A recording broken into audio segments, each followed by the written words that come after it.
Islamabad museum Serena hotel के करीब और अतातुर्क एवेन्यू रोड पर वाक़ है।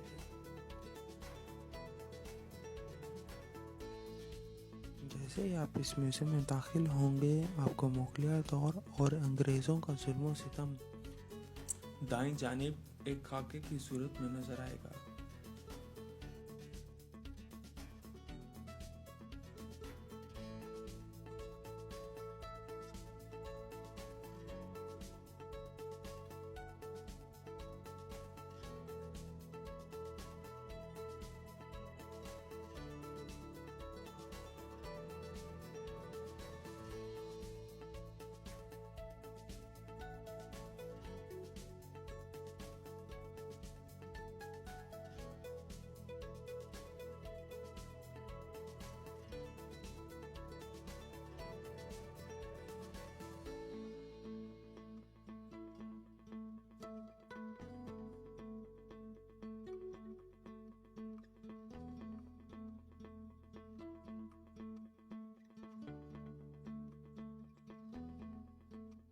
और बाईं जानिब आपको एक बड़ी तस्वीर की शक्ल में आज़ादी की तहरीक नज़र आएगी।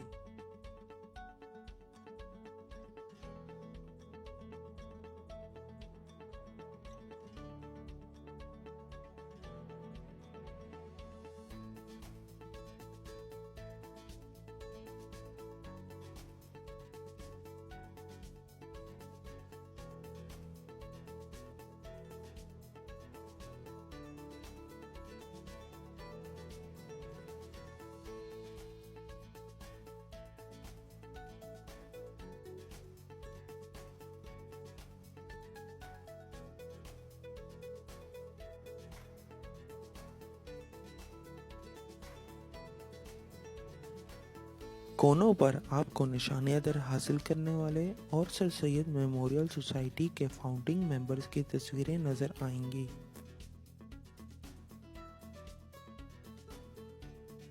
यहाँ से आगे बढ़ते हुए आपको सर सैयद अहमद खान का स्टैचू नजर आएगा।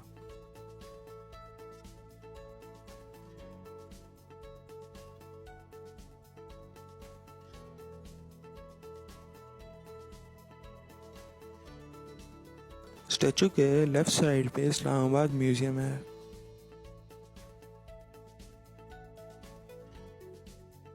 जैसे ही आप इंटर करते हैं, आपको पाकिस्तान की रिकग्नाइज्ड वर्ल्ड हेरिटेज साइट की पिक्चर्स और उनकी डिटेल्स नज़र आती है, इनमें शामिल हैं शाही किला लाहौर, जिसको अकबर ने बनवाया था।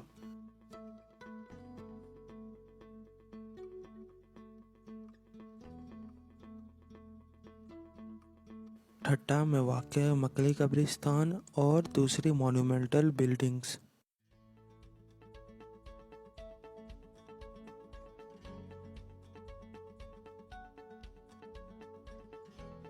इंडस वैली सिविलाइजेशन या सिंधु नदी तहजीब की सबसे बड़ी साइट मोहनजोदड़ो।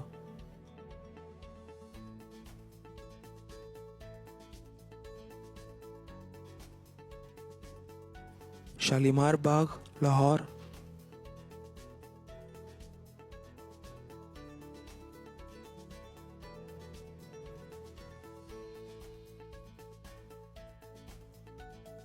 ताज फोर्ट झेलम में वाक़ है, जिसे शेर शाह सूरी ने बनवाया था।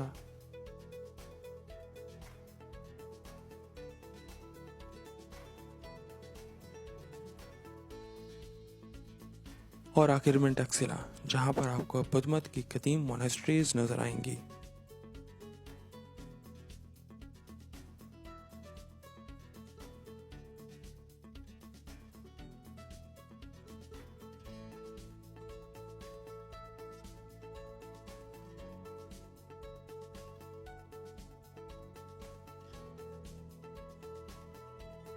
म्यूजियम की शुरुआत होती है स्टोन एज से, जिसके ज़्यादातर मटेरियल्स हमें रावलपिंडी के करीब सोहान से या सिंध में वाक़ रोड़ी से मिले हैं। इनमें से बाज़ स्टोन टूल्स 2 लाख साल तक पुराने।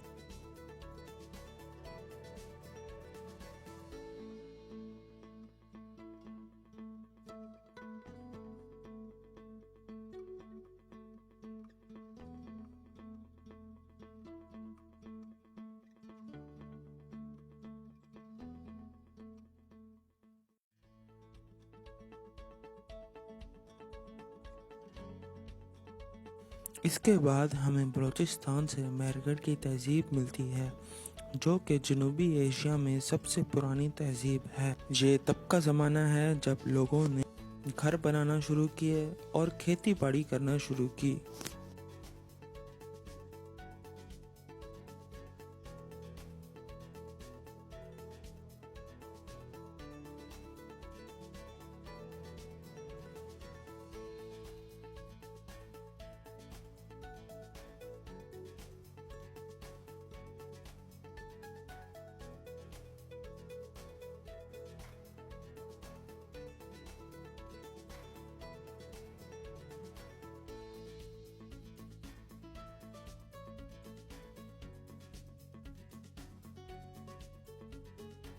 फिर हमें इस म्यूज़ियम में इंडस सिविलाइजेशन के आसार डिस्प्ले पर नज़र आते हैं। इंडस सिविलाइजेशन अपने दो बड़े सेंटर्स यानी हड़प्पा और मोहनजोदड़ो की वजह से मशहूर है, जहाँ से हमें कई सारी पॉटरी, सील्स और पैमाइश के लिए मुख्तलिफ़ किस्म के पत्थर नज़र आते हैं।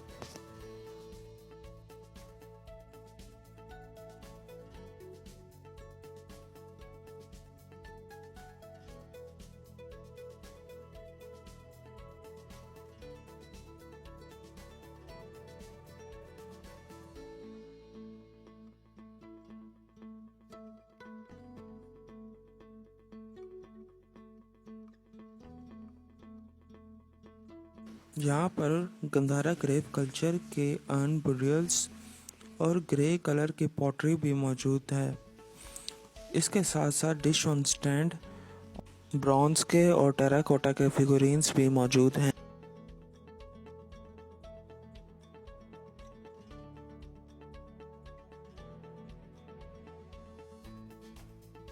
इससे आगे बुद्धिस्ट गैलरी है।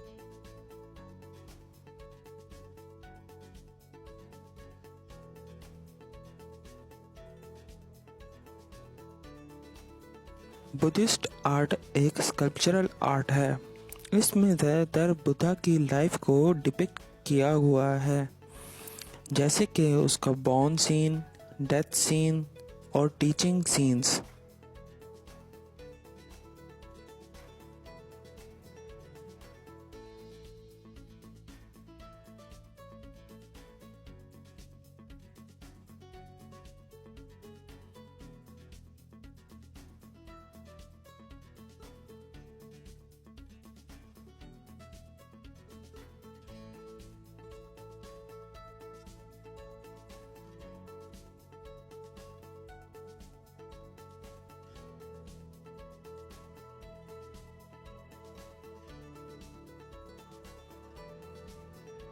आखिर में हमारे पास इस्लामिक पीरियड आता है, जिसके ज़्यादातर आसार हमें सिंध से या मानसूरा से मिलते हैं, जैसे कि ये डोर नॉकर मानसूरा से मिला।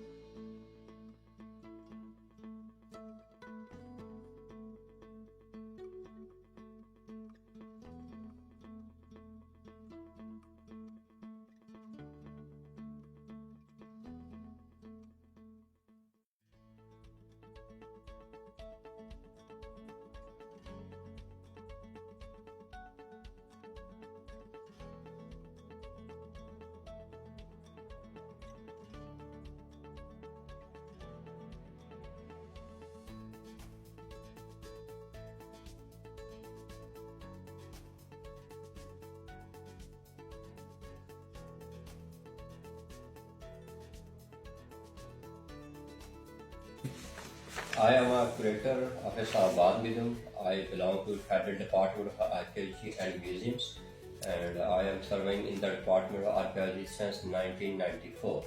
And this museum was established in 2002, and still we are working. And now in near future we are expanding its exhibition also. And my PhD in Buddhist art of Swat Valley from Padang University. The question is, why doesn't this museum has not a separate building? Actually, the National Museum of Pakistan to be constructed in Islamabad, but at early stage in 1947, National Museum was established in Karachi because Karachi was then the capital of Pakistan. In 60s, when capital of Pakistan shifted to Islamabad, we have just allotted a piece of land about 3 acres, but due to financial problems and issues with the government, we have not sufficient funds to construct a building. So therefore, we are running over museum in a rented building in this Tasir Memorial Society Islamabad. आप इस museum के लिए कोई यानी कि charging नहीं ले रहे, इसकी क्या वजह है? एक्चुअली हम चाहते हैं कि कल्चर हेरिटेज को प्रमोट किया जाए और लोगों को इनकरेज किया जाए कोई यहाँ आए, क्योंकि आजकल म्यूजियम फीस काफ़ी फीस हो गई है। तो हमारे पास ज़्यादातर आने वाले स्टूडेंट्स होते हैं, स्टूडेंट वैसे भी फ्री होते हैं, तो हमने जनरल पब्लिक को भी फ्री किया हुआ है। जब तक हम इस बिल्डिंग में है तब तक ये फ्री रहेगा। जब नेशनल म्यूजियम की अपनी इंडिपेंडेंट बिल्डिंग बन जाएगी तो वहाँ पे चार्ज अप्लाई कर। सर, इस म्यूजियम के अंदर जितने भी स्पेसिमेंस हैं, क्या वो सारे ओरिजिनल हैं या कुछ फेक भी आपने रखे हुए हैं, रेप्लिकास? फेक नहीं है, रेप्लिकास है हमारे। अच्छा अच्छा, मतलब किंग प्रीस्ट है, वो ओरिजिनल जो है नेशनल म्यूजियम कराची में है। अच्छा उसका रेप्लिका है हमारे पास। सही। इसके अलावा 2 या 3 पेंटिंग्स हैं मुगल पीरियड की, उनकी कॉपीज हैं, बाकी सारा मटेरियल ओरिजिनल है। Why aren't there any visitors? इस म्यूजियम के अंदर हमें विजिटर्स की कमी नजर आती है, इसकी क्या वजह है? ऐसे है, एक तो हमारे ज्यादा विजिटर्स होते हैं, स्टूडेंट्स होते हैं। सही। आजकल पेपर भी हो रहे हैं, तो बाई चांस आप आए हैं तो आपको विजिटर इतना नजर नहीं आ रहे। लेकिन लास्ट मंथ यहाँ हमारे पास एक एग्जीबिशन हो रही थी प्राइवेटली, तो उस दौरान मोर देन 2800 विजिटर ने विजिट किया है विद इन 18 डेज। तो ज्यादातर हमारे जो विजिटर होते हैं वो स्कूल होते हैं या फिर एम्बेसीज, स्टेट गेस्ट भी हमारे यहाँ विजिट करते हैं। Sir, what are you doing for the promotion of cultural heritage, like any events or workshops? Actually, we organize each year International Museum Day regularly, and besides this, in 2020 January, we are planning to have a book fair in which we will put on exhibition over rare books since 1960 published in Pakistan up to 2016। तो sir इसकी kindly date बता दें, ये कब आप? ये अभी पहले फर्स्ट वीक तो हो रहा है 25 दिसंबर। अच्छा। 2019, लेकिन इसकी रेगुलर एग्जीबिशन जो पूरा 1 मंथ होगी, वो होगी जनवरी में। Sir, how are you promoting this museum? ये म्यूजियम आप कैसे यानी कि प्रमोट कर रहे हैं लोकल पीपल को, यहाँ के इस्लामाबाद के और रावलपिंडी के? इन्विटेशन लेटर इशू करते हैं मुख्तलिफ स्कूल्स को, इंस्टीट्यूशंस को, और इसके अलावा मीडिया में हमारी रेगुलर मंथली कोई ना कोई जो ऑब्जेक्ट ऑफ द मंथ होता है या स्पेशल एग्जीबिशन होती है जो लेके जाती है, उसको हम उसको मीडिया में देते हैं। उसमें पेपर मीडिया भी है और IT वाले भी हैं, सारे इसको प्रमोट कर रहे हैं। So why only a limited audience of people which are related to archaeology and history are targeted and other audience types are mostly ignored? नहीं, हमारा टारगेट सिर्फ आर्कियोलॉजी फील्ड से रिलेटेड लोग नहीं है या कंसर्न, बल्कि जनरल पब्लिक भी है, क्योंकि हमारा जो इस्लामाबाद म्यूजियम में रखा हुआ है आर्टिफैक्ट वो इंटायर हेरिटेज ऑफ पाकिस्तान को रिप्रेजेंट करता है, जो कि 2 मिलियन से लेकर 20 सेंचुरी तक है। तो अभी कुछ हफ्ता पहले तो हमारी जो इंटरेस्ट थी वो फ्रंट से इतनी अच्छी नहीं बनी हुई थी, तो उसको हम ओपन भी नहीं थी, वो हम साइड से एंटर करते थे पब्लिक को। अब जनवरी से हम फ्रंट ओपन कर रहे हैं इसका म्यूजियम का, जिसमें हम नई 2 गैलरियाँ भी बना रहे हैं इसके अंदर, और हमारा कुछ मटीरियल जो इस्लामिक कलेक्शन का था वो भी डिस्प्ले पे ले आएंगे। तो मुझे यकीन है कि हमारे पास स्टूडेंट्स और लोग इस्लामाबाद के अलावा बहुत ज़्यादा पब्लिक आएगी। सर, इस म्यूजियम में क्या खास चीज़ है जो दूसरे म्यूजियम्स में नहीं है पाकिस्तान के? इस म्यूजियम में one of the oldest stone tool of the world है जो कि हमारे पास है, वो 2 मिलियन ईयर ओल्ड है, और लकली वो इस्लामाबाद से मिला है, रबात से। और इस म्यूजियम की एक खास चीज़ जो है एग्जीबिशन में आप देखेंगे वो 2 है। एक तो इसकी क्रॉनोलॉजी है जो कि 2 मिलियन ईयर से हमने शुरू किया, और स्टोन एज, मेरकाट से होते हुए Indus civilization, Gandhara grave culture, Gandhara, Hindu period, Islamic और ब्रिटिश एरा, यहाँ तक हमने इसको सारा कवर किया हुआ है। और इसके अलावा हमारे जो शोकेसेस हैं उनके अंदर जो लाइट डिस्प्ले है, लाइट सिस्टम है, वो बिल्कुल अप टू डेट है और प्रमोटेड है। स्टैंडर्ड इंटरनेशनल स्टैंडर्ड की लाइट्स एंड उस केसेस के अंदर अकॉर्डिंग ऑब्जेक्ट डाली गई है। और फिर हर ऑब्जेक्ट के साथ एक कैप्शन है जिसके अंदर एक QR कोड भी लगाया गया है। तो जो मजीद डिटेल लोग जानना चाहें या पिक्चर उसकी देखना चाहें तो वो QR कोड को स्कैन करके वो डिटेल भी देख सकते हैं। और इस वक्त पाकिस्तान में शायद ये हमारा वाहिद म्यूजियम है जिसमें QR कोड भी इंट्रोड्यूस कराए गए हैं ऑब्जेक्ट के साथ। और इन फ्यूचर नियर फ्यूचर हम मजीद ऐसी टेक्नोलॉजी अडॉप्ट कर रहे हैं कि जो हमारे ऑब्जेक्ट्स हैं उसको बजाय स्कैन करने के QR कोड के हम विजिटर को टैबलेट्स प्रोवाइड करेंगे। जब वो मूव कर रहे होंगे गैलरीज के अंदर तो जिस ऑब्जेक्ट के सामने से गुजरेंगे तो उनको उसका डेटा ऑटोमेटिकली सामने आ जाएगा। उसके लिए नॉर्मल जो गाइड होते हैं उनकी जरूरत नहीं पड़ेगी। What future activities do you have in calendar, यानी कि अगले कैलेंडर में आप कौन सी एक्टिविटीज ऑर्गेनाइज कर रहे हैं इस म्यूजियम के लिए स्पेशली? एक जो रेगुलर हमारा इवेंट है जो हर साल इंटरनेशनल म्यूजियम डे होता है वो तो इसकी काइंडली डेट बताएं। वो जब यूनेस्को डिक्लेयर करेगी नॉर्मली होता है मई में। वो मई में कोई भी डेट हम डिक्लेयर करेंगे तो थीम भी डिक्लेयर कर देंगे, उसके मुताबिक हर साल हम कर रहे हैं। और इसके अलावा जो मैंने बताया जनवरी में हम एग्जीबिशन 25 दिसंबर 2019 से उसकी इनॉग्रेशन सेरेमनी करेंगे। तो रेगुलर वो जनवरी में शुरू होगी पूरे 1 मंथ के लिए। उसमें बहुत ही रेयर बुक्स हैं जो किताब जॉन मार्शल से लेके ऑनवर्ड पाकिस्तान में अंदर जितनी आर्कियोलॉजी एक्टिविटीज हुई हैं या एक्सप्लोरेशन रिसर्च हुई हैं जो पब्लिश है वो सारी हम यहाँ उनको फॉर सेल पब्लिकली रखेंगे। और ये बहुत बड़ा इवेंट होगा क्योंकि इसमें हमने मोर देन 20,000 बुक्स अभी नेशनल म्यूजियम कराची से शिफ्ट की हैं इस्लामाबाद में और उनको सॉर्ट आउट करके हम इंशाल्लाह 25 दिसंबर से फॉर पब्लिक ओपन कर देंगे। म्यूजियम की सिक्योरिटी के लिए आपने क्या क्या इंतजाम किए हैं? पाकिस्तान में शायद ये वाहिद म्यूजियम है जिसके अंदर हमने लेटेस्ट सिक्योरिटी मेजरमेंट्स लिए हुए हैं। इसके अंदर एक फोनेक्स सिक्योरिटी एजेंसी है जिसके थ्रू हमने इसके अंदर अलार्म सिस्टम अप्लाई कराया हुआ है। और इसके अलावा इसके जो मोमेंट डिटेक्टर लगे हुए हैं वॉल्स के अंदर अगर कोई आगे से मूव कर जाए जब क्लोजिंग टाइम है तब वो अलार्म बज जाते हैं। इसके अलावा इसके जो ग्लासेस लगे हुए हैं शोकेसेस उनके ऊपर भी सेंसर लगे हुए हैं, अगर कोई उनको भी टच करेगा जब क्लोजिंग टाइम है तब फिर भी अलार्म बज जाएंगे। और अगर अलार्म बज जाए तो with in 10 to 15 minutes arm force जो फिनिक्स वाली वो पहुंच जाती है। और इसके अलावा हमारी अपनी जो on manual guard watch and watch system है जो वॉचमैन होते हैं वो भी हमने रिक्रूट किए हुए हैं। और इवन मैं अपने घर से बैठ के भी रात को अपने सिक्योरिटी कैमरा के थ्रू देख रहा हूँ कि मेरे वॉचमैन सो रहे हैं, जाग रहे हैं, सराउंडिंग बिल्डिंग में क्या पोजीशन। अभी भी आप देखें इसमें 10 के कैमरा लगे हुए हैं, मजीद हम 4 और भी लगवा रहे हैं। तो बिल्डिंग की आउटर और इनसाइड तमाम हमने प्रोटेक्ट किया हुआ है। इसकी आवाज, मूवमेंट डिटेक्टर और ये वाइब्रेटर्स सारे लगाए हुए हैं। Thank you mister Abdul Ghafoor sahab, curator of इस्लामा म्यूजियम। Thank you.